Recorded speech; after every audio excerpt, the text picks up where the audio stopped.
What we wanted to do with the record was to bring in some people to shoot video, also to shoot pictures throughout the process, and really to attempt to capture the idea of a work in progress. Mike came up with the idea that he thinks one of the coolest things about anything creative, whether it's art or music, is that work and that blood, sweat, and tears that goes into the process. It's kind of a labor of love to get from point A to point B, and most people don't get to see that. They just get to see what comes after. They get to see the final product. We wanted to have video and photography done while we're in the studio.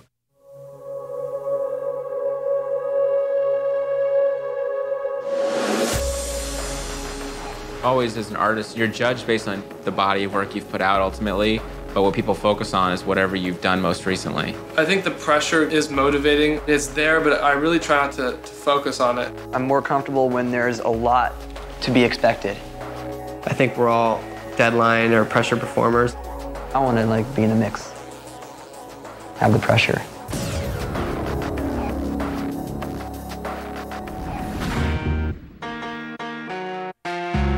When we just started writing, we were still on the road. We worked on the bus. You could see how small a space that was. I mean, it was smaller than this couch. It's like a little box, and you couldn't even stand up straight in it. So this is our studio. This is where we're making the magic happen in the back of the bus. We got Mike Shinoda here, working on some stuff. We came up with a lot of stuff there. I think that we came up with some really cool guitar stuff and a lot of good samples. I write a lot of my string stuff and the sample instrumentation on this keyboard, this Roland synthesizer. We've got a string card. The nicest thing about having any recording equipment on the road, it allows you to capture that moment of spontaneity. Something about that energy of just having figured it out is important. If you listen to it 3 years later, you'll still hear that energy. One song that's in the DVD that is in the album is the intro for Somewhere I Belong. I was writing, coming up with ideas on my own on acoustic guitar, and I'd come up with that part. I thought the chord progression was great. I love that. And this is what happens between our band members. One guy will play something and the other guy will say, okay, I like the chord progression, but the sound of the acoustic guitar was too folky. And we didn't really know what to do with it, so we flipped it back. Dude, how's that? This is the product of Joe Hahn, Mike Shinoda, and Chester Bennington.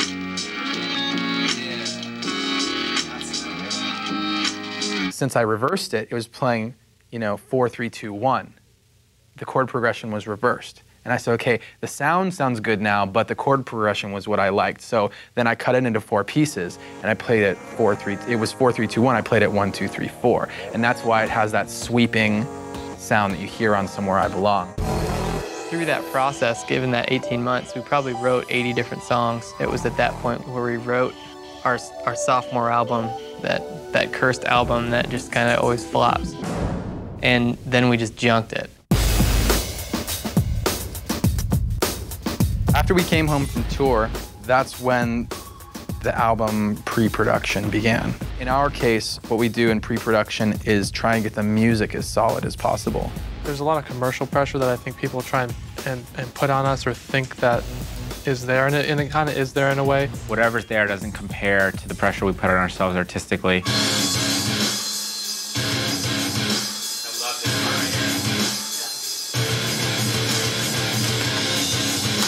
I think Hybrid Theory is really good. I'm really proud of it. Sometimes I even listen to it and I go, man, how did we do that, And the way that you do it is you invest a lot of time and energy into these songs.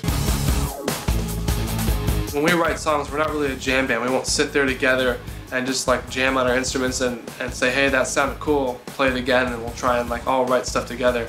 Brad, what are you doing? I think we would kill each other if we tried to do that.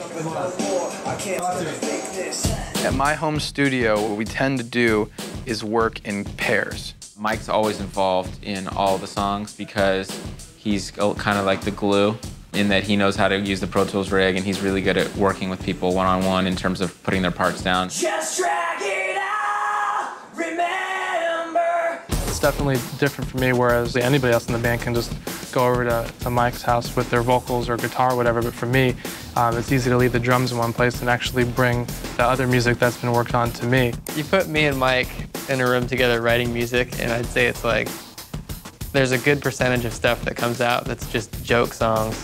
Some stuff turns out insanely bad.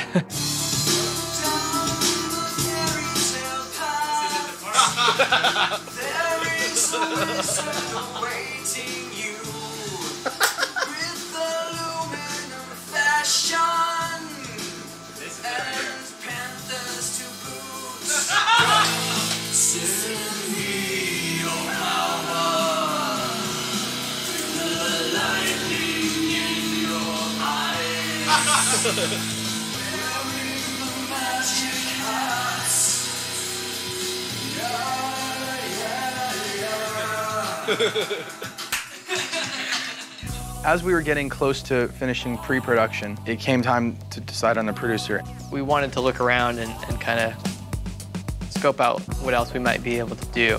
But when it came down to it, I think Don had really good insight of who we are as a band. Looking inside the mind of Don Gilmore.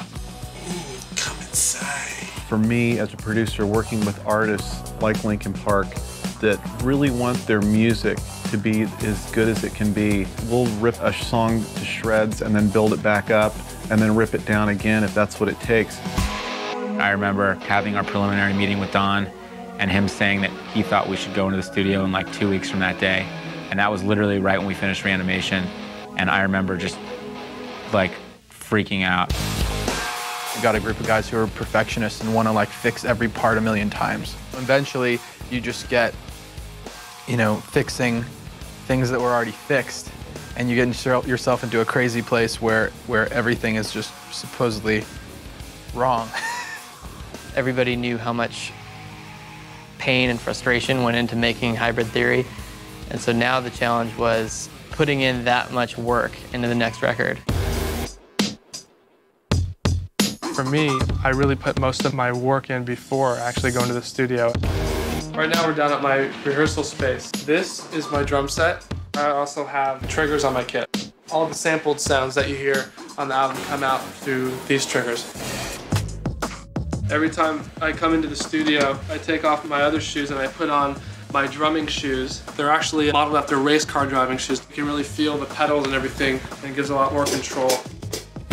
Back here, I got a Pro Tools rig. I'm able to record all of my drums right here onto the hard disk of my computer. That's something that's really different for this album. When I did all the drums for Hybrid Theory, I had a 4-track and a room mic taped to the ceiling. This time, I was able to use the computer to help come up with drum parts. I was spending 8 to 10 hours a day practicing, almost 7 days a week. I had dreams about drums. I had dreams about drum fills that like I practiced the day before and I couldn't get right. It was just constant like drum craziness. Rob works so hard. From Hybrid Theory to where he is now is two completely different people. The preparation he put into this record was unbelievable, and it shows.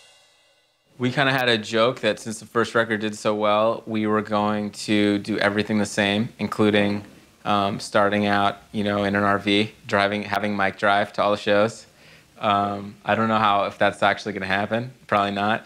But at least for the first process, it's pretty similar because we're back at NRG, the studio that we recorded the first album at, and we're using Don Gilmore, who did Hybrid Theory. NRG is a studio where a lot of really influential and like best-selling records have been made. 311, Peter Roach, Sugar Ray. Sensible Pilots.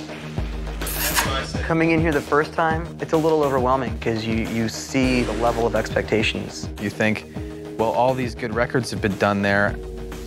How am I going to make a record that's that good? Jimi Hendrix did a record here 30 years after he died. That's how cool this place is. We record all the songs as demos before we actually go into the studio. So we actually have basically finished versions of the songs before we even start recording. But once we get into the studio, we track individually. So Rob tracks first, Then I did guitars next, followed by Phoenix, and then Joe scratched before Mike and Chester finished the process. Once you're in the studio and everything is practiced and you know what you're going to play, it all comes down to giving a great performance.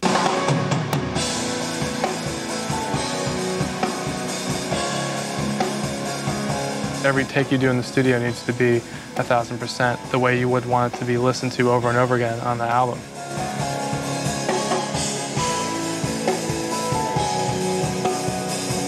He's really fast, really tight. Last couple times we went into studios to record, he only took 3 days, 4 days. This time, I'm figuring probably about 4 or 5.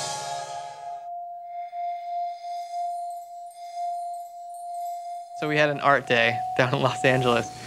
We brought in Delta to do a lot of spray painting and that kind of stuff, and just kind of documented that to show in a separate way the album artwork kind of coming together and being created.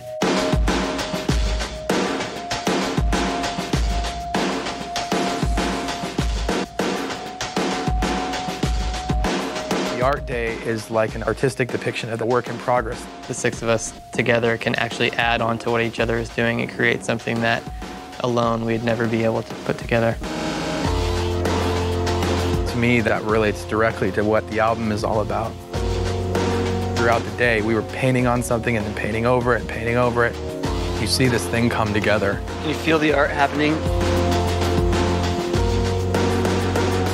You see a lot of words on the mural. It was almost like a documentation of what was going on with the songs that day in the life of the album. When we were touring last year, we saw Delta's stuff in magazines. We wanted the album to be epic, and these interesting cubist satellites that he was painting were exactly that.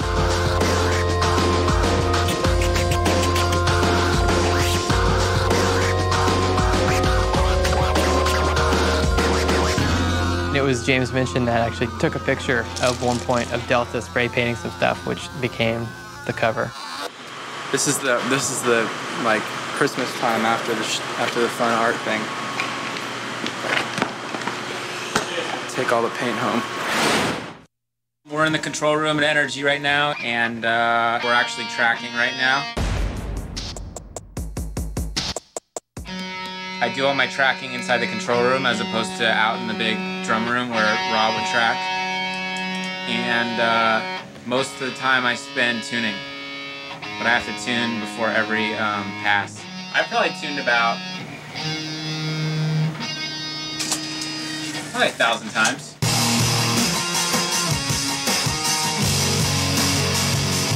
I think a guitar sound is a pretty specific, nuancy thing.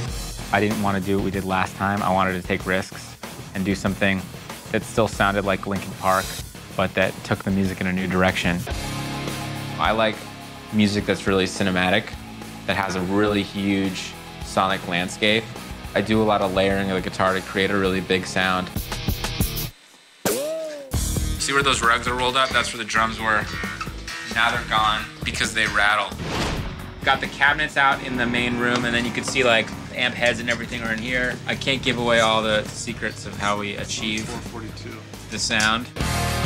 I want people to push me, and at the same time, I think what's great about the band is that people are open to having people push them.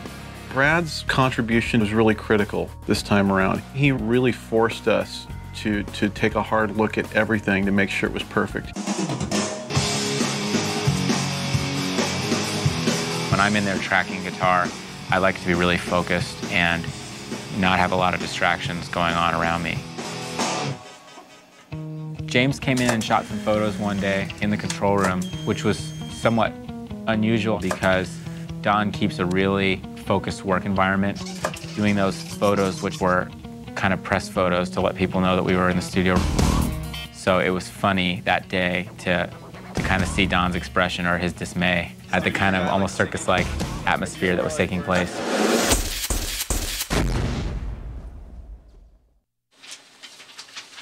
You ready? We're ready. It's fired up. I've recorded with Mike, I've recorded with Brad, I've recorded with everybody in the band for years and years and years, even starting before Hybrid Theory. But sitting down with Don for the first time, there's always just that feeling of like questioning how great of a player you actually are. He laces the track. You lace the track, Don. I lock the flow. That's what it is, okay. I think the fact that Don was a bass player just really helped me to realize that he was smarter than your average person. In general, you know, bass players are smarter. There was so much brain power in here when these bass tracks were going down. It was just almost too much. I don't gravitate towards flashy bass playing, but instead I want to find ways to be linking what Brad's doing with the melody and what Rob's doing with the rhythm, but also to be able to do that in a way that's creative. This is volume, so you just put that at 11, and you're ready to go. In here we have the sound room where we mic all of our amps. We got guitar cabinets all lined up. We stick them in here because they get pretty loud, and we don't want to listen to them at full volume, so we sit in there. I don't know if you can really see it because of the light. That's the control room. And then the stuff's being mic'd in here. And you have the my amps, my cabinets. Yes, Brad has 3 cabinets, I have 2 cabinets. But if you do a speaker count, because mine has 8 per cabinet and Brad's only has 4, he's got 12, but I've got 16 speakers. 16's better than 12.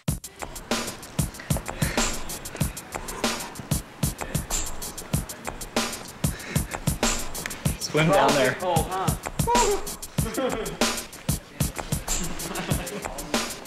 I'm braver than him. I take it like a man.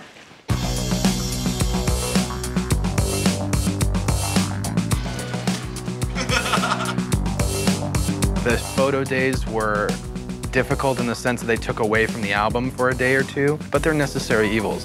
We want to put stuff out there and connect everything with the imagery that represents it. I feel like I'm taping Amateur Jackass. The photo shoot we did at the Ambassador Hotel was actually really eerie. There's just this tension amongst everybody because the place is just nasty. Gradually, as we were there, you hear more and more stories about this was where such and such was assassinated and they pulled the body into this kitchen that you're now taking photos in. One of the guys who was doing security for us that day, he was telling us that he grew up in a house with poltergeists and that this place was definitely haunted. We're all gonna die. Love it. Whether he was just trying to spook us or not, that wasn't cool. Once we kind of moved into the hotel, the whole point was just to scare the crap out of each other. For us, if a photo shoot isn't dangerous, it's not a good photo shoot. Some people were scared. There's the old lady. You hear that? She's going up. There was a time at the end of the day when we were all in the elevator and Chester was talking about what had happened earlier, something that spooked him a little bit earlier. Yeah, party elevator. I think there's music. Listen to the music.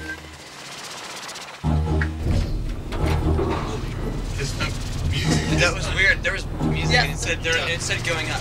Just as he said it, the elevator stopped. Oh. Oh my. That's not good. Bottom floor? Is that bottom? No, that would be the elevator not being on. No way. Open the door. There we go. Whoa, you got that on tape, right? Yeah. They did it again. It's a power thing. It's scary. Oh my. Now, mind you, there's nobody else in this hotel who would have stopped the elevator. It was complete coincidence, or it was something very weird going on. Okay, so everybody's freaking out about the elevator, right? I'm gonna keep it kind of quiet right now. But there's a little switch in it. It's an on and off switch. You toggle it, it just stops the elevator. You know, riding down, everyone's telling ghost stories. Blow! There's now a ghost in the elevator. Thank you very much. Turn it back on. Blow! It stops again. Everybody's scared. Turn it back on.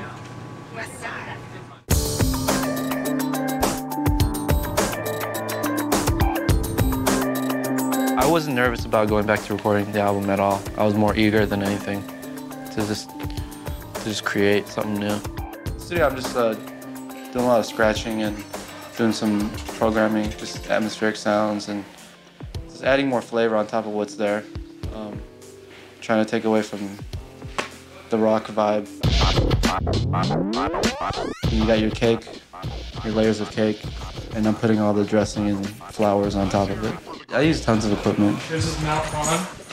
Yeah, Mount Han. This is all Joseph coming right here.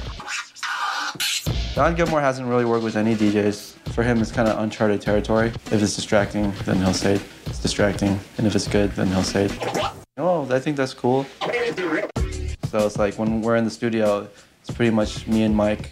Where's Johan coming in through now? Mike and I, we usually come up with all the sounds. Our samples aren't samples of other people's music. They're samples of experiments that we've done. In the last year, the CD turntables have come out and become, you know, like easy to get and use. So the first record, it took a long time because we had to press vinyl up and scratch the vinyl. This time, we can think of an idea and immediately put it on a CD and scratch that. Chester and I, as we're doing vocals, will think up ideas of, oh yeah, you know, instead of us just singing this part, he could scratch this. Need spots to...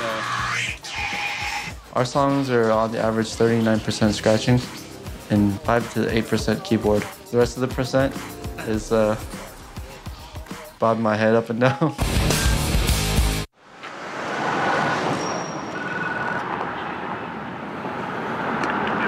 Hey, it's Mike.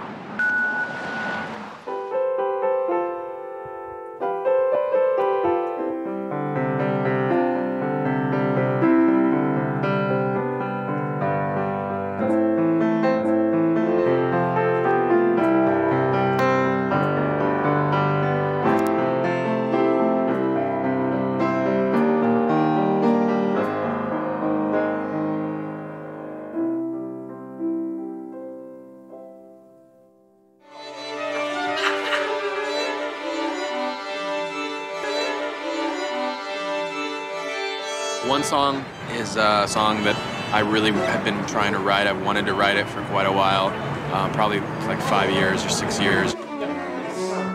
It's a song called Breaking the Habit.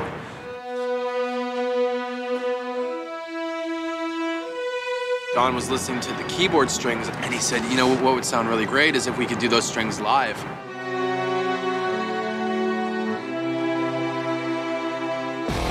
All the stuff that I had written, a guy named David Campbell took all that and wrote it out from cello on the low end to the violins and violas.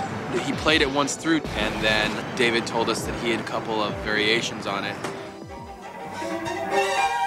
We mixed them all together and actually overlaid them, so the 10 people now sound like 40 people.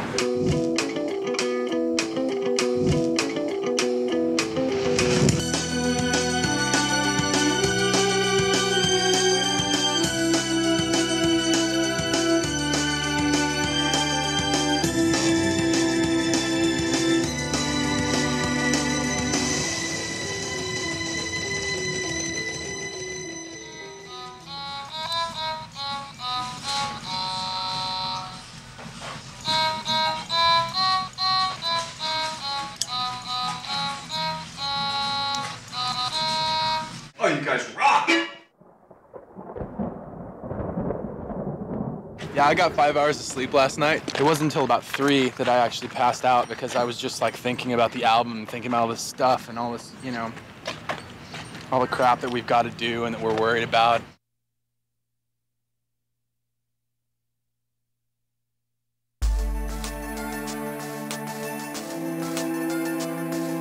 Taking 8 months off and coming in to do a record, I'm like, am I gonna be as good as I was? Can I do what I want to do in my head?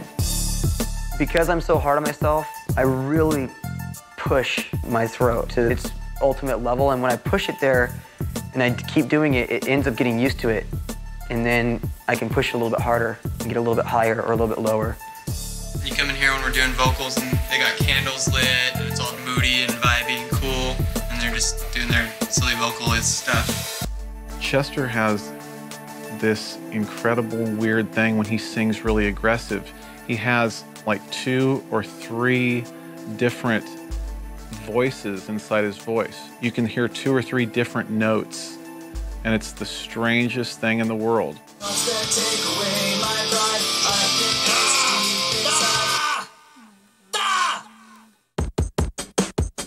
I like writing stuff about just real life emotion, just stuff that happens to people every day. Lyrics and stuff. Some things that me and Mike talk about, you know, really shouldn't be talked about with other people.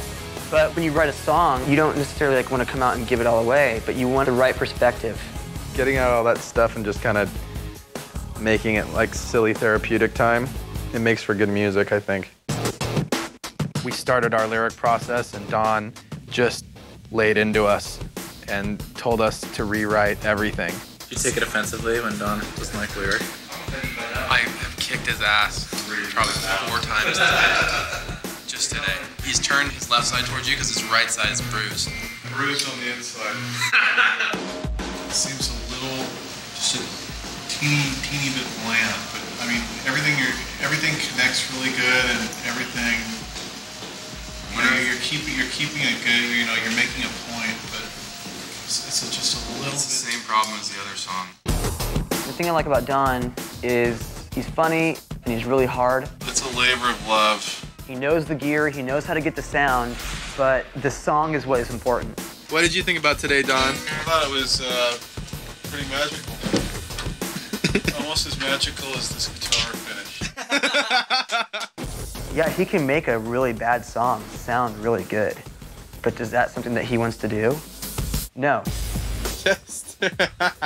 Tell me about today, Chester. How was today? Don can just come in and be like, I know you guys, you know that I mean the best when I say that this is crap. Today, kids, we rewrote a song for the 97th time. Is that guy? Yeah, it's his fault. I refer to the little kid in Cleveland. You know, he turns on his radio, and how is this going to hit him the first time he hears it? And then how's it going to hit him the 100th time he's heard it? I want it with tons of depth so that it becomes a classic song. When the other guys are recording, I love going in the studio and visiting. When I'm recording and writing, I dread it. At certain times, you know, Mike or Chester, let's say, might write a chorus that's a great chorus, but it's not the greatest chorus. I know that I'm just going to sit there for 8 to 10 hours just going, what can I write that's better than the thing I just wrote? I'd like to get just another beginning. It's you know, it's really. It's easier to run. We were getting towards the end of our recording. We knew we had our deadline, and basically the unthinkable happened. We weren't finished with vocals, and Chester got sick. Getting sick is like something that's normal, you know? I mean, it happens. Getting sick while you're recording a record is kind of something that you kind of really dread. It forced Chester to be finishing his vocals while the rest of the record was actually being mixed, which is a big no-no. Chester, where are we? We're in New York. What are we doing? We're finishing the album and mixing Why are we doing that?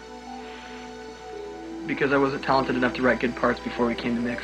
To do that at the last minute was very stressful. It was the most stressful part of the process. I've been sick for 5 weeks.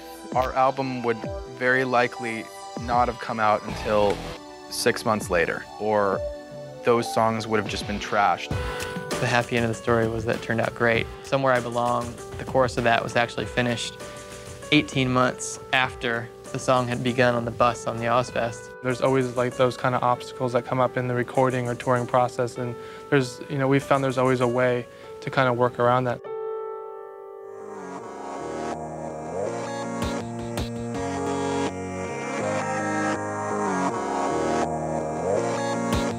We're in New York City. We're here because we're mixing. We're mixing with Andy Wallace. We're at Soundtrack Studios, not to be confused with the much cleaner and nicer NRG Studios in Burbank, but Andy Wallace works here, and for that reason, we have spent the last 3 weeks. Andy doesn't fit the mold of what you might expect of a mixer working with young, cutting-edge groups. He is the guy who's been doing it for so long that he just is an expert. I mean, Andy mixed Nevermind by Nirvana. If you pick a record in your mind that's one of your favorite records, he probably mixed it. When you're recording, you have a different track for every sound. Some of our songs have ended up being 60+ tracks. And then it comes time at the end of it all to balance it. And that's what Andy does. He decides how loud things should be in the context of the whole song. At the end. Yeah. Yeah. Just on the very first one, could you write it up just a hair so that it piques the listener's interest? He's almost like a mind reader. You come in with your song, and without any prompting, he knows what to do with it. It's like boom, boom type thing. Yeah. And I noticed that earlier, I had to ride the low tom up. He's a genius at what he does. I think everybody wants to have Andy Wallace mix their record.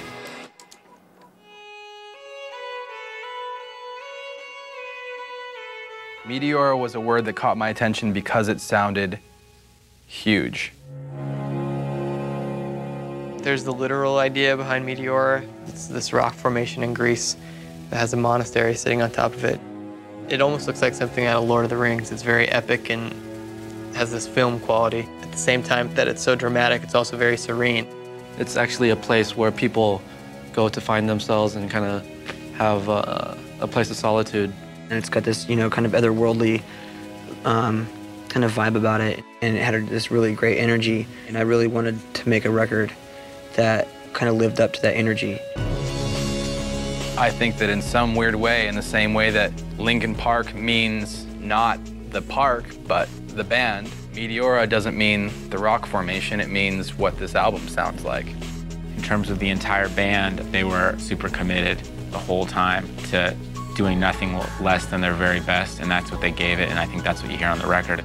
I'm really excited about the album, and even though it hasn't been released yet and we don't know if there's going to be commercial success or not for it, I feel like we've had a success already with Meteora.